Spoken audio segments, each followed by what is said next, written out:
ანეკდოტი რადიო მაესტროს ეთერში.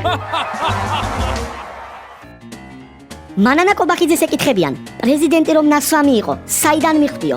როგორ თუ საიდან? ჩვენ დაბოლილები ნასვამებს ეგრევე ვცნობთო. ვოლსკის ეკითხებიან, ბატონო გია, რა სიტყვით ამ საკითხზეო? რომელ საკითხზეო? ნებისმიერ საკითხზეო. მოიცა და ნებისმიერ საკითხზე რატომო? რა მნიშვნელობა აქვს? მაინც სულ ერთსა და იგივეს ლაპარაკობთო. კალაძეს ეკითხებიან, ბატონო კახი, ქარის წისქვილები რატომ ჩამოიტანეთო? როგორ თუ რატომ?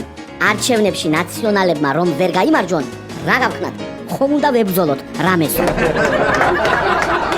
ოცნებას ეკითხებიან, რომ ვერ გაიმარჯვოთ არჩევნებში, რას აპირებთო? როგორ თუ რას? რას და გავაგზელებთ ნაცებთან კოჰაბიტაციასო? ანეკდოტი რადიო მაესტროს ეთერში.